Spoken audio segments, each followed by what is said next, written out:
The second decision was for rules to conduct departmental examinations of 2022. As you're aware, for the IAS, we have departmental exams are being conducted by the Assam Public Service Commission.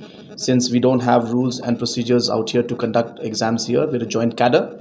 But the cabinet today has decided that we will have the examination centers out here in terms of the departmental examination centers. These are for the IAS officials who have already in probation or joining. And there are these departmental exams that are conducted. And normally they were conducted by the Assam Public Service Commission.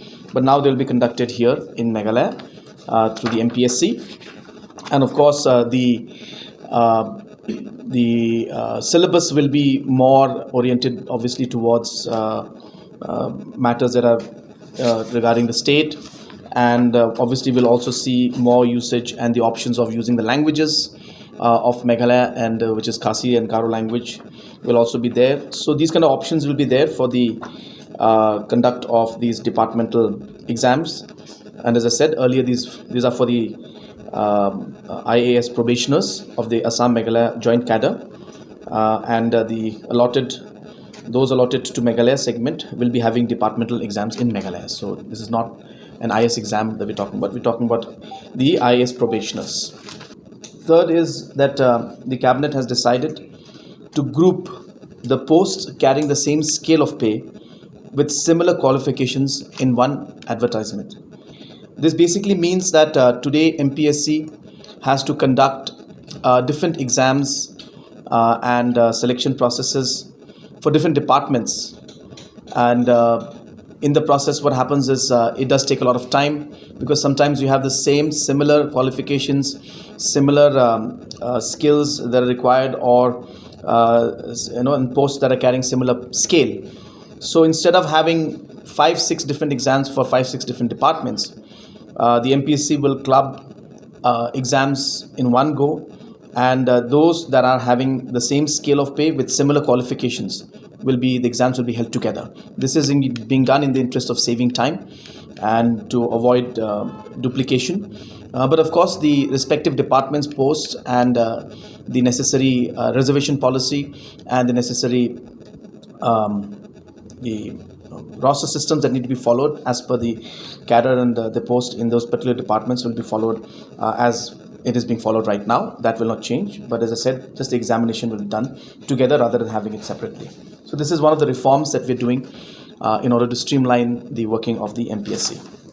Proposed for the amendment of the Meghalaya Prosecution Service Rules 2016. As you're aware that in the last SP conference, I had mentioned about this particular prosecution service rules, and this was necessary in order to improve the overall prosecution and the procedure and make the prosecution process faster and better. So the cabinet has decided on that, and which would include the regular appointment of public prosecutors in different districts, and also overall streamlining the the working system of the prosecution directorate. This was passed way back in 2008, but necessary steps to actually implement them and streamline the process was not taken. So this will be a very important step, and we are sure that with this step we will be able to increase the overall conviction rate also in the state, which will lead to overall efficiency of the system. Yeah, we also had the proposal to amend the Meghalaya District Court Ministerial Service Rules 2020. It's a very simple amendment that we had changed, and government had decided that to increase the age limit from 27 to 32, and subsequently the respective rules of the service rules of the Meghalaya District Court had to be amended to incorporate that change. So that was done today and was accepted by the cabinet. We also had a proposal for the amendment of the Meghalaya Goods and Services Tax Act to 2017. It's an ordinance, and basically this is being done as per the provisions or as per the decisions that were taken in the GST Council, and all states have been asked to make necessary amendments. These amendments are many, but the basic purpose of these amendments is to overall improve the compliance by different taxpayers, and with that purpose a large number of amendments in terms of compliance have been made, and that has been adopted today in terms of an ordinance, which of course will have to be presented in the next assembly session. today adopted the implementation of the prisons manual. For the last 50 years, we have been using the Assam manual, and for the last 2 years now, there has been a committee that has been working on creating a prisons manual for Meghalaya. This is basically, in a very simple terms, an SOP of how prisons should be managed and run, and this includes multiple aspects of management and running of prisons, including the living overall. I mean, the staying and the overall processes that have to be followed, in different situations, including even overall welfare. So many other aspects are there, and large number of them. It's a large, almost 200-page manual. So it will not be possible for me to go into all of it, but it was long overdue, and we show that with this manual coming up, the overall management of the prisons will improve also in the long run. Yeah, we have all passed the resolution together. In fact, I repeat this always, that it's sad always. Well, it's good that they are showing so much of concern. I wish they had shown this concern when they were in government before, and they'd passed a resolution a long time back. But of course, enthusiasm is more now after we have passed the resolution in the House. So I think we can clearly see that yes, they are trying to politicize this issue at this point in time and trying to take mileage, because if they were really keen on doing this, well, they should have passed a resolution a long time back. They've been in government earlier for a very long time. So I don't think this kind of action of theirs is really meaningful, or in the sense that they are genuinely concerned about it, because as I said, if they were, then they would have passed a resolution long time.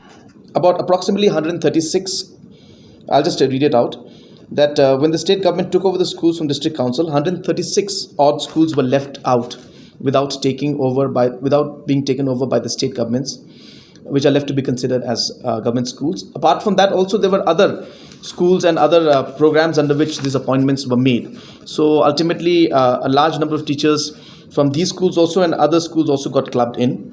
But then those processes and those programs at that point in time, as I said, selection processes were done and state government had then made appointments. But for whatever reason at that point in time, they were not regularized, though they were receiving scale of pay. So to answer your question, 2,568 were taken over, schools were taken over, 136 were left out, and additional few more schools came in. And out of that, so total 2,447 teachers were left out. This is basically for the regularization of services of government LP and UP and non-government LP school teachers of Meghalaya appointed by the administration and Deputy Inspector of Schools post 1994 up to 2007. As you're aware that when the state government had taken over the LP schools in 1993, large number of teachers had been shifted to government and they had become regular government employees. But in that process, almost close to 2,447 teachers were left out in terms of being regularized. This has happened for many reasons, and I don't want to go into details of that. But for all these years, these teachers have been receiving regular salary in terms of the scale. The selection process also through which they were selected, the process was followed properly. And in spite of the appointments given to them during that period, the actual regularization of their post was never done, which means that they were not getting pension and ACPS. They were not getting all this while. So now with this decision of the cabinet today to regularize these 2,447 teachers, they will now be regularized, as I said, and they will be receiving, they'll be regularized, and accordingly they will receive the benefits that they're supposed to get as regular employees. And this has been a long pending demand of these 2,447 teachers, and I'm happy that we have been able to regularize them today.